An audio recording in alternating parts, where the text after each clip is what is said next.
ఈరోజు మనం అడినోమయోసిస్ అనే టాపిక్ గురించి మాట్లాడుకుందామండి. Hello friends, I'm your doctor Shruti, consultant and fertility expert at 49 Hospitals, LB Nagar branch.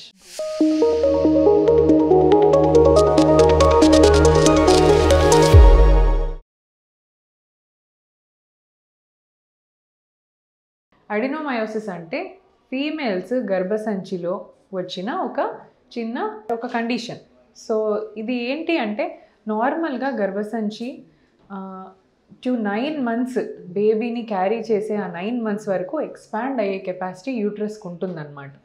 So adenomyosis ఉన్న వాళ్ళలో ఏం ప్రాబ్లం అవుతుంది? అడినోమయోసిస్ ఉన్న వాళ్ళలో ఇలా ఎక్స్పాండ్ అయ్యే కెపాసిటీ తగ్గిపోతుంది, యూట్రస్ బాగా గట్టి పడిపోతుంది, అందులో వాపు వచ్చేస్తుంది అనమాట. సో గర్భసంచి యొక్క మసిల్ లేయర్ ఏదైతే ఉంటుందో నార్మల్గా సన్నగా ఉండాలన్నమాట. అది బాగా లావ్ అయిపోయి అది ఎక్స్పాండ్ అయ్యే కెపాసిటీని కోల్పోతుంది. అలాగే దీనివల్ల ప్రాబ్లమ్స్ ఏంటి? అసలు ఫస్ట్ ఆఫ్ ఆల్ ఇది మనకి ఉందా లేదా, ఏదైనా సిమ్టమ్స్ ఉంటాయా కనుక్కోవచ్చా అంటే డెఫినెట్లీ కొన్ని సిమ్టమ్స్ ఉంటాయండి. మీకు కనుక అడినోమయోసిస్ ఉంది అని డౌట్ ఉంటే కొంతమందికి పీరియడ్స్ టైంలో పెయిన్ వస్తుంది, డిస్మెనోరియా అంటారు. సివియర్ పెయిన్ ఉంటుంది పీరియడ్స్ టైంలో and heavy bleeding. So very much heavy, అంటే like more than 8 days to 9 days bleeding అవ్వడము అండ్ ఈచ్ డే కూడా అరౌండ్ 5-6 pads దాకా చేంజ్ చేయడము, ఇట్లా ఉండే ఛాన్సెస్ ఉంటాయన్నమాట. సో ఒక్కొక్కసారి painful periods with heavy bleeding వస్తే కనుక అడినోమయోసిస్ ఉందా చెక్ చేసుకోండి. జనరలీ ఇది రిప్రొడక్టివ్ ఏజ్ గ్రూప్, అంటే అరౌండ్ 30 వాళ్ళలో ఎక్కువ కనిపిస్తుంటుంది అనమాట. ఎందుకు ఉంటుంది కండిషన్ అనడానికి పర్ఫెక్ట్గా రీజన్స్ ఏం లేవండి. ర్యాండమ్లీ ఎవరికైనా రావచ్చు, జెనెటిక్ అసోసియేషన్ కానీ ఎన్వైరన్మెంటల్ కానీ, సో మల్టిపుల్ రీజన్స్ ఉండొచ్చు. పర్ఫెక్ట్గా దీనివల్లే అని చెప్పడానికి ఒక ఎగ్జాక్ట్ రీజన్ అనేది అడినోమయోసిస్కి ఉండదన్నమాట. సో ఇది ఉంటే పిల్లలు కలగరా, అలా ఏం లేదండి. అడినోమయోసిస్ కుడ్ బి జస్ట్ ఒక మైల్డ్ ఉండొచ్చు, మోడరేట్గా ఉండొచ్చు, లేదా డిఫ్యూజ్ బాగా సివియర్ అడినోమయోసిస్ ఉండొచ్చు. మొత్తం యూట్రస్ మజిల్ లేయర్ ఎఫెక్ట్ అయితే డిఫ్యూజ్ అడినోమయోసిస్ అంటాం. లేదా ఒక్కొక్కసారి ఒకటే గర్భసంచి లేయర్లో ఓన్లీ ఒకటే దగ్గర ఒక గడ్డలాగా పేరుకుపోయి ఉంటే లోకలైజ్డ్ అడినోమయోసిస్ అని చెప్తాం. అడినోమయోమా అని కూడా అంటారనమాట దీన్ని.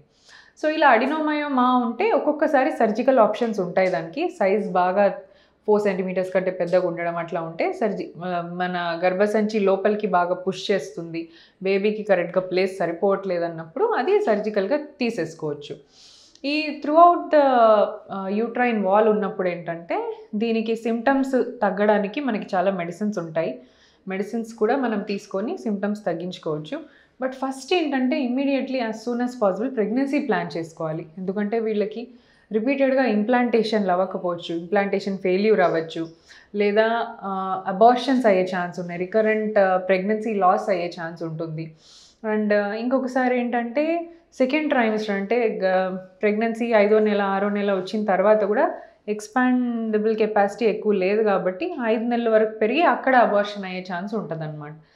సో ఇది ఏం చేయాలంటే మనము ఈ గర్భసంచిలో ఉన్న వాపుని, ఆ ఇన్ఫ్లమేషన్ని తగ్గించడానికి GnRH ఏగోనిస్ట్ అని మెడిసిన్ ఉంటుంది. సో దీన్ని ఒక 3 to 4 months వాడితే కనుక డెఫినెట్లీ మీ అడినోమయోసిస్ ష్రింక్ అయ్యే ఛాన్స్ ఉంటుంది. ఇది ష్రింక్ అయిన తర్వాత అప్పుడు ప్రెగ్నెన్సీకి ప్లాన్ చేస్తే మనకి రిజల్ట్స్ చాలా బాగుంటాయి అన్నమాట.